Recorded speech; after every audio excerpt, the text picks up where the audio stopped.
All right, what's going on, YouTube family? This your boy EJ, and today we're going to be talking about the Philippines. Since I done been to the Philippines twice, once in 2024 and once in 2025, I'm just going to share some of my experiences. Probably not just all on this video. I might just make a couple of these videos, and you can just leave a comment below if you got any questions or anything like that. But I'm gonna start off with saying that your love of the Philippines is definitely gonna come from how much of an outdoor person you are. You know, the more you love the outdoors, the more you probably gonna love the Philippines. You know, Philippines is a hot place, a lot of humidity, things like that, but all the activities and most of the fun stuff is outdoors. So you got to keep that in mind if you're planning on visiting the Philippines, because it might be pretty boring to buy that ticket to go over there to the Philippines and you just don't sit in a hotel, you know, your whole trip. That's going to be kind of boring, you know what I'm saying? So just keep that in mind if you're planning on going. You know, other than that, they got plenty of outdoor activities, plenty of sightseeing, things like that. And one of the reasons why I say you need to be a big outdoor person is because they don't have air conditioning everywhere you go. Even though it's a hot country, they don't have air conditioning everywhere. So you definitely need to be knowing that part right there, that you're not going to have a lot of those comforts as far as AC goes. But if you're an outdoor person, you definitely going to love and enjoy going to the Philippines, the city life and the province life. You're gonna love both of it, you know, if you're an outdoor person. You're probably not gonna have a car there.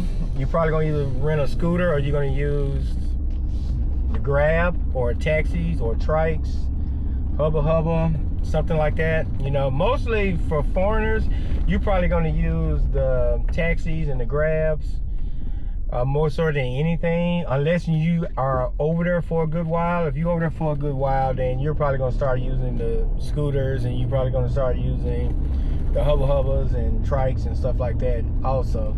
And that's just still going to depend on how far you go, because in the more urban big city areas, usually trikes and stuff like that are not allowed. Scooters are, but usually trikes and stuff like that are not allowed. So you're going to be forced to use probably Grab. If you don't want to get scammed, you probably want to use Grab more.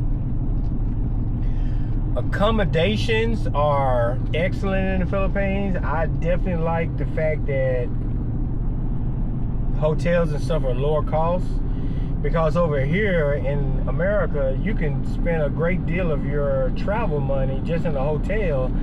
And if you're an outdoor person, that money is just going down the toilet, because you're not enjoying an expensive hotel if the only thing you're doing there is sleeping.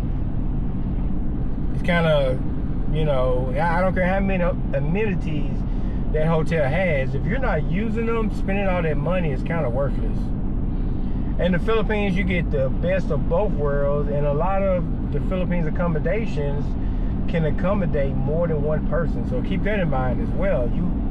You hardly ever run into an accommodation that only accommodates one person, you know. And I'm just trying to give you some highlights on things that other people in their blogs, they don't really talk about that much. But yeah, a lot of the accommodations over there are family oriented, not single person oriented. So that's good if you travel with multiple people to know that. The level of which one you stay in, once again, in the Philippines is wide open, because you can stay in a hotel, you can stay in a hostel, you can stay in a condo, and you can stay in an Airbnb, and it's all going to be low cost compared to the United States. It's all going to be low cost, you know what I'm saying? So you can stay in the average condo or whatever like that. You can pay for a month even if you're just there for a week, and it's going to be cheaper than what you would get in America. And that's getting all your amenities, swimming pool, AC, everything. That's getting all of that. And you're going to spend less money than if you was staying a few days in an American hotel, or especially Airbnb, you know. So yeah, you can definitely get some good rates on where you stay in. The Philippines is islands, so you have to either fly by airplane or take a ferry to get from one location to the next. You can't just go from Manila to Cebu or Cebu to Davao. You just can't do that, or even to Boracay, Iloilo, or some of these other places. You can't just drive or take a Grab and get there. So one thing that they have refined better than the United States is travel. As far as public travel goes, you got buses. Like our Greyhound buses pretty much only pick you up at a Greyhound location, pretty much. The Philippines, they pick you up pretty much anywhere in the Philippines. You know what I'm saying? They got a spotter on the bus. They kind of, you know, got people, let's pull over, we're gonna, you know, get them on the bus or whatever like that. But it's very interesting. I did not video any of that because it was my first time doing it, so I did not video the bus travel. But it's definitely very interesting how they can travel, say like from South California all the way up to North California, you know, and stopping all through, picking up different people and dropping off different people at different stops and stuff like that. Public transportation is definitely something we missed out on. You know, we traded public transportation for our cars, and we got stuck with high-priced cars and high-priced insurance.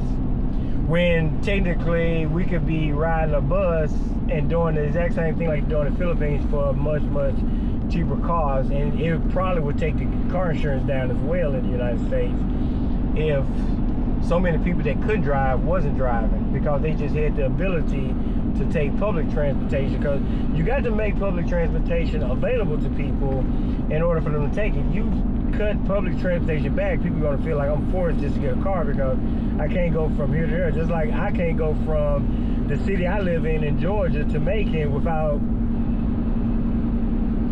taking a car, either renting a car or taking my own car, because there is no public transportation to really do it. You can't even get Uber or Lyft to get you there. You know what I'm saying? So you got to make it available so that people will be able to use it, and so you can cut down on the car traffic. You know what I'm saying? Because a bus cut down on a lot of car traffic. There's no need of making the roads wider. You can make them wide as you want. It's not going to make the traffic in America any less. It's just going to make it more worse. The only way you're going to make the traffic better in America, you're going to have to reduce the number of cars, period. But that's not saying that the Philippines don't have its travel issues, because they do in the bigger cities. You will run into a lot of traffic jams. Same thing, rush hour or midday or late in the afternoon, you will run into that traffic. You know, if you're in a big city. If you're not in a big city, if you're more province life, more mountain life, you're not going to have any of that traffic issue. If you're living like that, you know, you're going to feel more comfortable with riding a scooter from place to place. It's just going to be a better experience if you're not in the city. The only uptick to staying in the city is more than likely your restaurants, your mall, and pretty much anything you want to do is going to be walking distance of your hotel where you're living at. So that's the upside to it.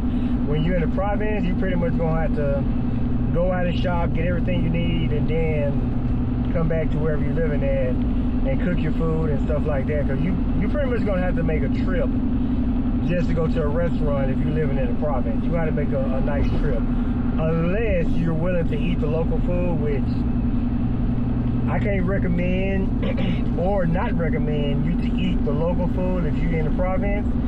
It's totally up to you. You know your stomach. I don't. So you got to kind of let it roll with that. You know what I'm saying? But I can tell you that a lot of their food is much fresher. It lacks a lot of the chemical stuff that they put in the food in America. So that's that. So you might want to try it just to see how your stomach do. But if you think you might get upset stomach, I would say make sure before you leave America, make sure you pack something to cover upset stomachs and stuff like that, you know. But other than that, the food in the Philippines is good. Restaurant versus street food, you might see a bit of a difference there, just like in America. If you got a street vendor, their food is probably going to taste better than if you went to some of the top-notch restaurants. No joke. If you eat local, it's probably going to taste better than the processed food that a lot of the big restaurants put out these days in America. The local food is probably going to be better, hands down. You know, in the mom and pop locations, I travel all around America, and I can tell you the mom and pop places are definitely better than the mainstream restaurants. And you kind of do get that good, friendly service from mom and pops versus what you do at the big restaurants that are full attitude, and then they still looking for you to give them a tip just because it's on the little machine or whatever. In the Philippines, you're going to get top-notch service, which is probably going to be 200% better than what you get in America. You're going to get smiley faces. They don't like when they mess up your order. Like in America, if you mess up your order, the waitress gets mad at you. They are going to apologize. They're going to try to fix it the best way they can. You subject to get your food free or whatever. And this is without you causing any drama. They're going to want to make it right, period. United States for service, when it comes down to restaurants, it's not like that. They are not trying to help you or anything like that. You're going to get all kind of attitudes, and they're probably not even going to speak to you. In the Philippines, it's totally different. The hospitality is through the roof. I don't care if it's at a fast food restaurant, if it's at a mainstream restaurant, or if it's at the zoo or whatever. They finna try to help you to their best abilities over there, and they're doing it for pocket change. Pocket change, you hear me? They're doing it for pocket change, but they're gonna try to help you no matter what. Anytime you ask them about something, they quickly get on it, almost as if they made a mistake, and they didn't even make a mistake, but they still get on it ASAP to take care of it. Yes, some services could be slower because of their process, like going to the zoo or something like that. Actually, the actual getting in may actually take longer than the whole time you spend there at the zoo just trying to get in it. But it's kind of funny how they kind of work, you know. In a lot of places, they need to adopt an online ticket system where you can just buy your tickets online, so you can forego all that stuff at the point of interest that you're trying to visit, like the zoo, aquarium, or whatever like that. But just keep that in mind. If you go to some of those places, you're going to experience long lines and stuff. I mean, we do too at Six Flags and Busch Gardens and other places. We experience long lines too, so we know pretty much how that is. But yeah, and I think even for certain governmental services, it may take a little bit longer in the Philippines because of the process of how they're doing it. You know what I'm saying? But you definitely get a lot of more courteous people in the Philippines than you do in the U.S.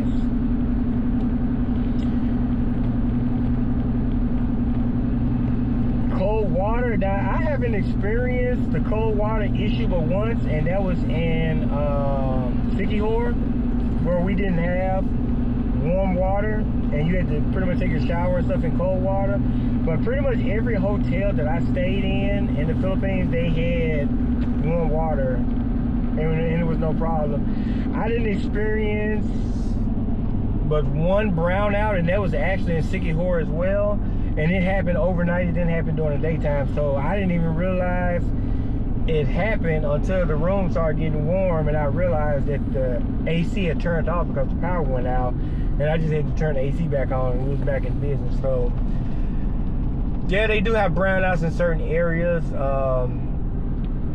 I use AT&T, my same AT&T I use in the United States. I just added the international plan to it, and it worked fine. I pretty much was able to use my phone across the entire Philippines that I visited. Some areas I did have very, very slow or weak internet, but as far as being able to send a text or make a phone call, I was pretty much able to do that. So that wasn't a problem. It was just only pretty much just the internet. So big up to AT&T on that. And my phone bill really didn't go up. You know, so for a 2-month visit and for my 30-day visit, I didn't have a crazy phone bill when I got back to the United States that I had to pay. So what else we got? Travel. Like I said, you got travel on airplanes and ferries. They actually got a cruise ship. It's called To Go. They actually got a cruise ship that you could take And it's more like a cruise ship versus just a ferry boat, but it's like a cruise ship.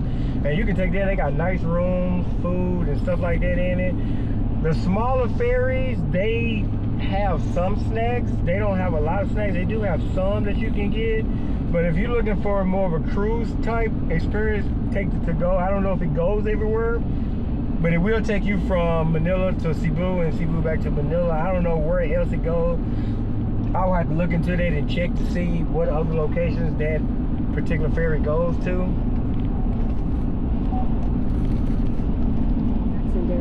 They do have also ferries that you can actually take your car or your scooter on, so that's pretty interesting as well. So if you got a car or scooter, you can actually put it on the ferry and actually use it, like going from Cebu to Dumaguete. You can actually board it with your vehicle,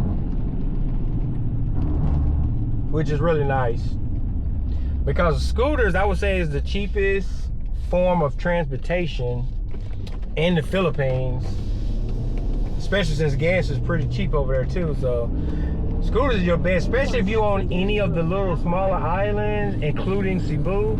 A scooter is your best way to travel. It's cheaper than the what you call those things, the tour buses, the little tour vans, tour buses, the tour vans. It's cheaper than that, and it's more convenient because you can go and stay as long as you want, because you're not gonna want to go and stay in every location like the tour van is going to do. In some areas you're going to want to stay longer than what the tour van want to do. I would take a tour if you have to, but if you don't have to, I would forego the tour van stuff and then just use a scooter to go to the different points of interest, because none of the sightseeing locations stop you from bringing a scooter there. So you can take a scooter to all those locations. But the only time you don't really want to be fooling with a scooter if it's raining. That's about the only time. Continue on High Shoals Road for 5 miles.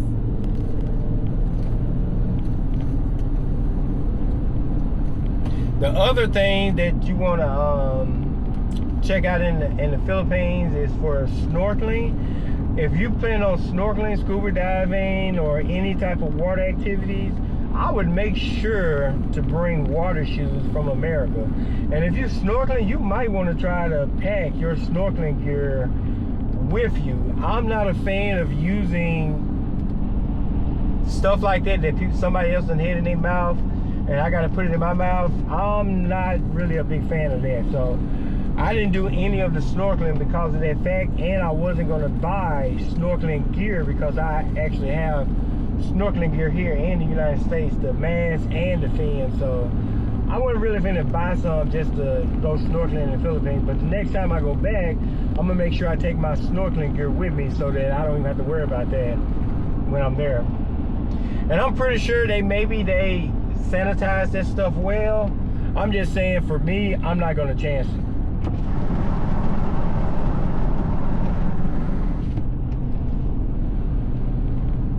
They do got windsurfing, so if you love windsurfing, they got several locations out there where you can also do windsurfing. They got jet skis, they got parasailing, they got helicopter sightseeing things. Sightseeing tours.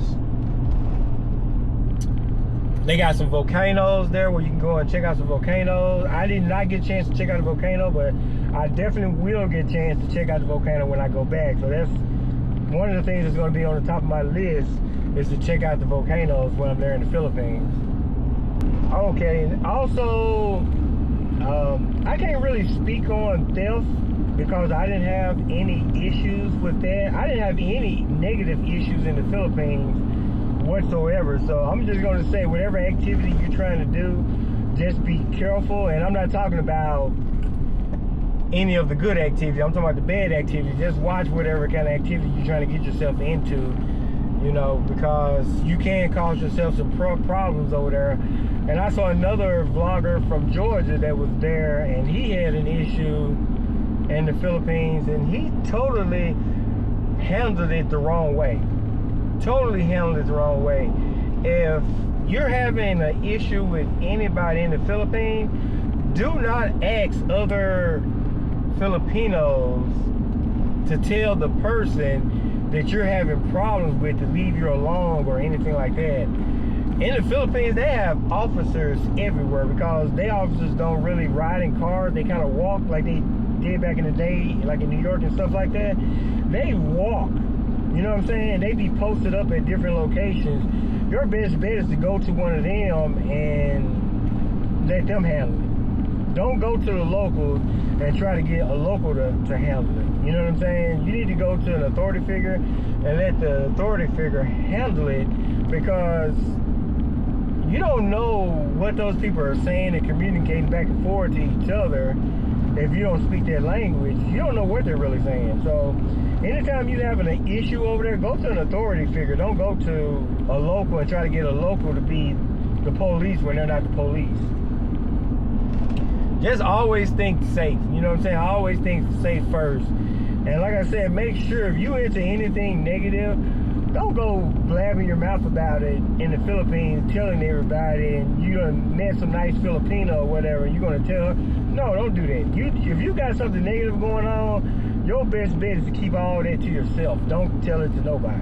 You know, like I said, that blogger, he definitely did it in the wrong manner. I would have never handled it that way, the way he did. You know, that can just put you into trouble for no reason. So definitely be safe.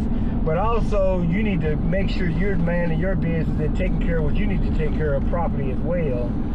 You know, so, I mean, you get the gist of what I'm trying to say. I'm not trying to put anybody on the spot here, but I'm just saying, if you're doing something bad, check yourself. That's what I'm saying. Don't let the locals check you when you can check your own self. And that's including, you know, alcohol, getting drunk or whatever, that's including that as well. Just make sure you check yourself. Nobody wants to be in jail in a foreign country. You don't want to experience that. You come there to have fun, and come back safe. What else we got, guys? The beautiful sights. They have a lot of waterfalls. If you go there, Cebu Safari, I would definitely 100% recommend Cebu Safari if you go to the Philippines, because more than likely if you're going to the Philippines, you're probably going to Manila or Cebu first. And if you go to Cebu, definitely go to the Safari Park. Cebu has a lot of nice stuff. Also, if you're in Cebu, check out Naga. I'm about to make a video just on Cebu by itself, because Cebu is definitely my most favorite location in the Philippines. If I stayed there long term, that would definitely be one of the places that I would go and live, would be Cebu or either Bohol. You can actually go into a bank and get your money exchanged, or you can go to what they call the money changer and you can get your money exchanged that way. Random locations, alleys, or any other places like that, no. Matter of fact, depending on who you are, how old you are, your mobility and different things like that, you're probably better off going to a mall or going into an actual bank, preferably maybe a bank that's inside of a mall, because you don't want to be all obvious about what you're doing when you're doing these type of things. They got some high rises, they got money changers inside the high rises, you know, business complexes and stuff like that, so you can pick locations like that. I would definitely avoid random ATM machines and getting money out of random ATM machines, and especially taking Filipinas that you don't know, or Filipino, depending on if you're a woman or not. You know, I would avoid taking them to a random teller machine to get money. Get your money or whatever out, or go to the money changer when you're not with them and do it there, and then meet up with them later some other time. You know, don't take them to, and when you, in other words, don't take them when you're handling your business, unless you have a long history with that person and you vetted that person and you know this person is good people and they're not going to harm you in any kind of way. Don't just go and take your chance. Oh, this person got a pretty face, let me put them all in my business and show them all my money. Don't do that. Don't do that in the Philippines. Like, these guys that be getting robbed and everything else in the Philippines, it's because they're making a mistake. And you got to not make that mistake. You just can't say, oh, well, people should be good. They shouldn't be robbing you. No way. That's true, but you can't live by that. You can't even live by that code in America. You got to assume that if you go into a teller machine outside, even in America, that you got a high possibility that somebody may rob you. And if you with somebody in America that you just met and you go into a teller machine, you probably got even a higher risk of somebody robbing you. And what I'm saying is, when you handling your business, handle your business in private. Don't handle it in front of people. I'm not going to go into dating on this video. I might make a just completely separate video as far as the dating and stuff goes. But definitely, when you're in a foreign country, definitely be safe, be mindful about everything that you're doing. Always keep your guard up, you know, and you'll be okay. Because like I said, I went there, I had an enjoyable time, but I have good principles and good rules that I follow. So I didn't have any issue with anybody. Everything I dealt with was 100% pleasant over there in the Philippines, you know what I'm saying? So you can have a good experience if you just be mindful and be safe. You can have a very good experience in the Philippines. I would definitely say the Philippines is a very safe place. Even in the province areas and stuff like that, it's pretty much a safe place to visit. Even with your families, I saw a lot of families over there with kids and stuff like that in the Philippines, and everybody pretty much had a good time. But I'm not going to make this video too long. If you got anything about the Philippines that you want me to talk about, just leave a comment and I'll talk about it, and I will catch you guys on the next one. Peace.